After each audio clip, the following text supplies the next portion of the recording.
สบายดีสบายดีสวัสดีพี่เอฟซีทุกคนเด้อมาพบๆกับสาวใหญ่สาวลาวกับสาวสกอยเนาะพากันตกกลางค่ำมาตกกลางค่ำกลางคืนมาเนาะบ่ได้พากันเฮ็ดตะเวนมาเฮ็ดตอนค่ำเฮ็ดเมนูกินแลงไว้พี่น้องตอนเวลา 6 โมงเนาะสบายดีแล้วเนาะตำแจ่วอยากมื้อจักหน่อยเด้อเป็นสิตำแจ่วแล้วก็ปิ้งนกสู่สาวสกอยกินเนาะ2 คนค่ะพากันไปตลาดมื้อก่อนเนาะพากันซื้อนกมาพากันซื้อนกมาปิ้งไปตลาดกำลังสิปิ้งคอมออกมาเนาะเฮ็ดงานนำ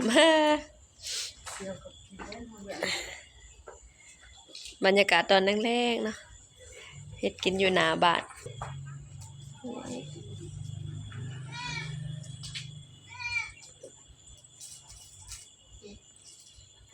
แมวนี่สงสัยหิวจนนั้นก็ FC คอมเมนต์อีกได้ดิสงสัยหิวข้าวบ่ได้แม่นแมวสาวใหญ่เด้แมวจักแมวมาแต่ไสเนาะเพิ่นมาอยู่นี่ก็เข้ามาได้เด้อเฮ้ยสงสารมันแต่อีตวนจักมาแต่สิใดบ่ได้แม่นซะใหญ่เพิ่นบ่ได้เลี้ยงแมวเนาะคันเลี้ยงมานี่บ่ได้มีได้นี่คันเฮาเลี้ยงมานี่แมวบ่ได้อยู่ได้มันกัดกันย่านกันมันสิคบกันมึงนี่หอมแล้วบ่ตาโดนไผอร่อยแน่ๆเลยใส่ปลาแดกให้มันนัวแซ่บเผ็ดกับข้าวเหนียวหอมเจียวปลาร้าโซนพี่น้องอิมันเหมือนมันคือยังบ่ทันเด็ดหอมเลย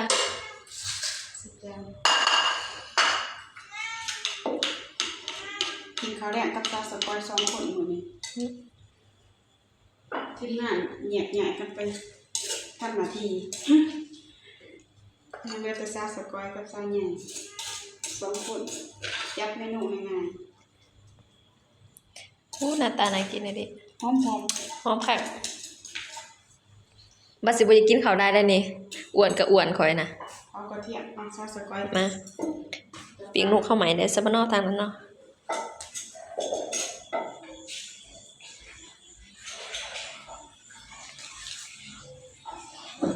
พากันมานั่งอยู่หน้าบ้านเนาะเพิ่นอยากเฮ็ดงาน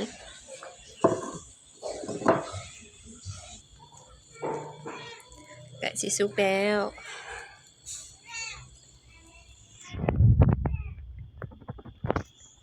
เดี๋ยวรออีกจักหน่อยเนาะโอ้ยเสียฮะเจียวปลาแดกเขาเรียกติ๊บบักใหญ่อยู่2 คนเขาติบักใหญ่แมวก็ห้องแมวเขาสิเกลือเจ้าอยู่ดอกโอ้ยแมวจรนี่กลับบ้านกลับซ่องแล้วเจ้าบอกหนูเป็นแมวจรหนูจะกลับบ้านกลับซ่องได้ยังไงน่าสงสาร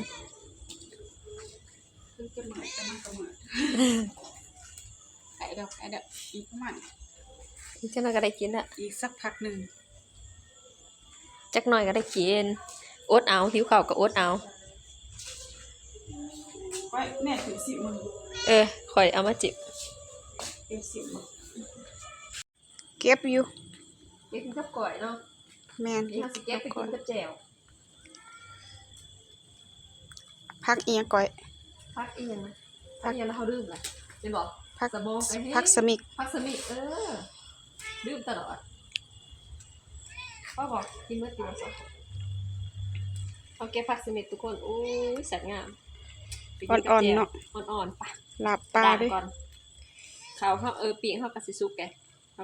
ไปเก็บผักไปกินกับอุ๊ยอันนี้ไปตีจะได้ลูกชายด้วยลูกสาววะสิตั้งชื่อให้จักชื่ออีหยังเพราะว่าเพิ่นอันนี้เนาะเพิ่นมาเองเนาะน้องกิกิเดี๋ยวเขาไปล้างก่อนซาสกอยเอาพักไปล้างแล้ว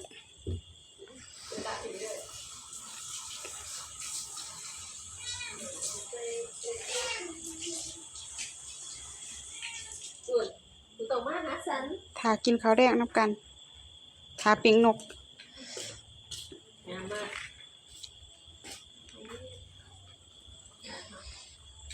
จัดได้เนาะเห็นอันนี้หอมๆเลยก็หิวได้บัดนี้ ได้เลยละเดี๋ยว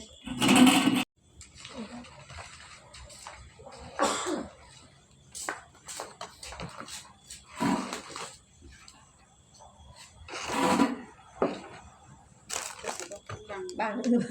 นบางได้เอาออกมาก็ได้ใส่เอามานั่นนั่นแหละ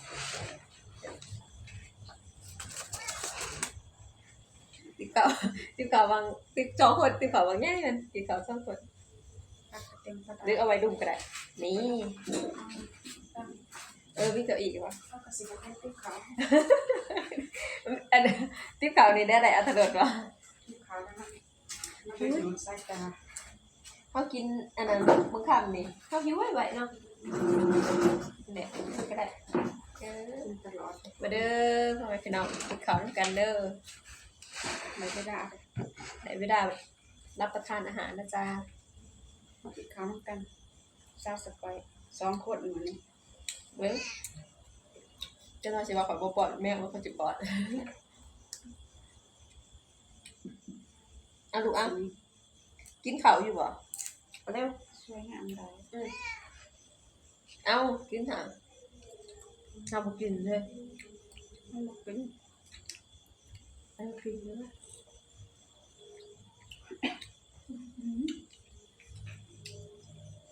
ผักอร่อยกินกับหลาบกินกับกล้วยก็แซ่บ ปิ้งนกมัดอีดีนกปิ้งจวดลงนะ เจอใส่แบบไฟลูกปูบึบเนาะ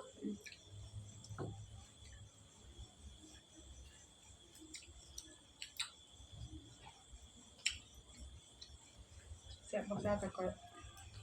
แซ่บ 2 คนก็แซ่บแบบนี้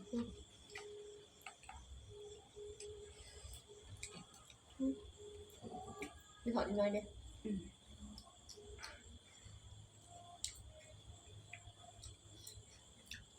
ตัดมาทานอยู่ได้ปะ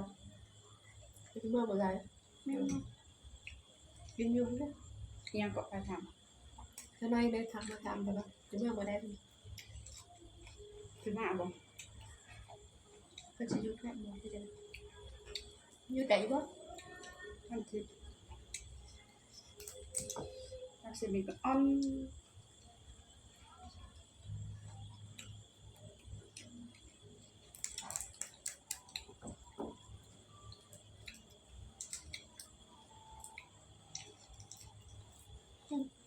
กินเนาะ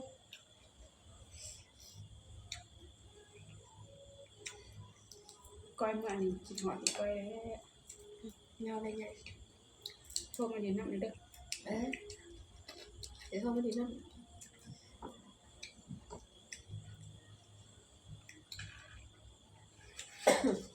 อันนั้นไปไทย ถ้ามีโอกาสได้ไปฮะโทษใช่ มีเรื่องเท่านี้ไปไทยอีกอ่ะไปเรียน พยายามซาสกอย ไปเรียนเท่านี้นี่พาไปเรียนเท่านี้เอ้าเดี๋ยวกลับมือเขาได้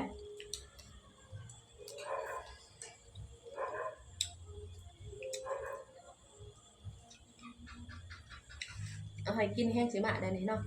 เคยกินแห้งมาแล้วตัวเลี้ยงก็จะกลายเป็นอย่าง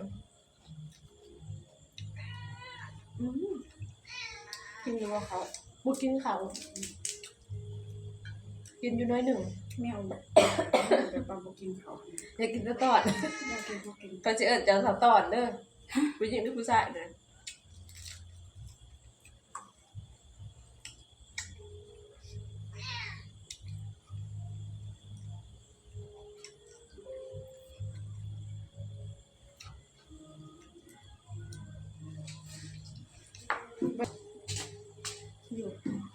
อยู่บ่ม่วนอยู่บ่เป็นน้ำไอ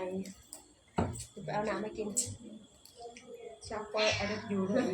ไอ้น้ำจูเด้ออยู่ป่วยเมื่อบ่ได้จ้าอยู่เป็นเดือน อยู่ต่ออี กู ก ได้เจ้าได้สิบัวข่อยเนี่ยนี่ สาวสก้อยอยู่ต่ออีกเด้อบ่ได้กลับแล้วบ่ทันได้ปล่อยตัวกลับ กูได้รู้ได้คนกว่าตัวเองมาถึงการเฮ็ดงานเท่านี้ อยู่ เจ้า รั จะ กษา เฮ็ดการเฮ็ดงาน อยู่รักษาตัวก่อนคืออีหยัง ตอนซื้อมาหันก็ไอ้ไอบ่เท่าใดหายใจบ่ออกหายใจฝืนหายใจบ่ออกแต่ละกลางตกกลางคืนมา บ่ให้กินยาก่อน มันบ่ได้ไข้อะ แบบแต่ไอ แบบคอมันฝืดๆไอก็บ่ได้ไอหรอกคันเฮาบ่กินแบบ เป็นพวกที่มันบาดคอนะดูสิเฮากินเผ็ดกินหยังก็ไอ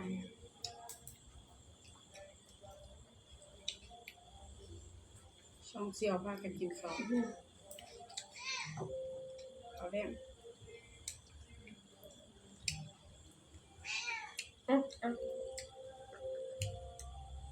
ห้องเอลอยู่ฉันไม่ใช่แม่เธอนะเรียกแม่นั่นเหรอ เรียกแม่สิลูกคำเอิ้นแม่ก้อยอีดีกับสิแดงเลย เฮ้ออันนี้ไอเนอะก็จะกินเผ็ดเอาพริกมันบาดคอเนาะมันบาดคอ ญี่ปุ่นเขาก็กินอยู่ พริกอะไร ติ่งหนุกนะติ่งคายออก เอ็นอุ้ยแต่ว่าเขาไปพัทยาแพงนะ ต้องจุดเท่าไหร่ปะต้องจุด เป็นรู้สึกมาว่า 15,000ต้องตัว30 15,000ประมาณจักบาทเนาะ50 บาท15,000 ไปซื้อ3ตัวบริเวณใช่ไหมได้ตัวน้อยกว่าเด็ก3ตัวบ่อยตัวน้อยกว่าเด็ก ร้านเดียว ก็ตัวละ60-70เนาะ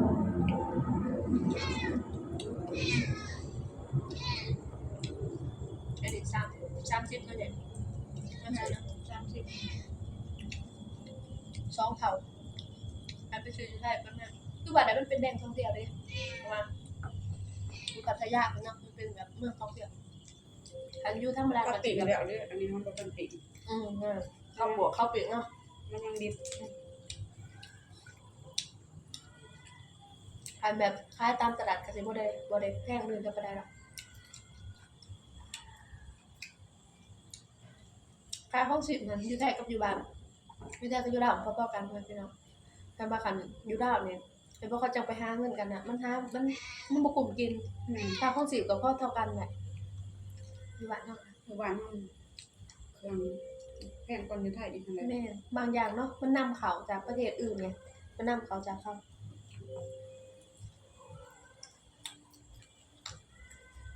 ใช่เอาอยู่บ่ลูกคือเอิ้นลูกซั่นเนาะ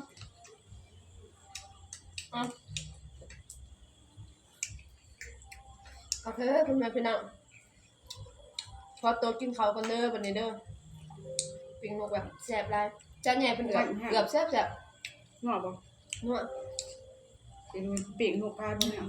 ขอบคุณขอบใจที่เขามาติดตามเด้ออย่าลืมกดไลค์กดแชร์เพื่อเป็นกำลังใจให้สร้างใหญ่เลยเด้อเจอกันใหม่คลิปหน้าบ๊ายบาย บาย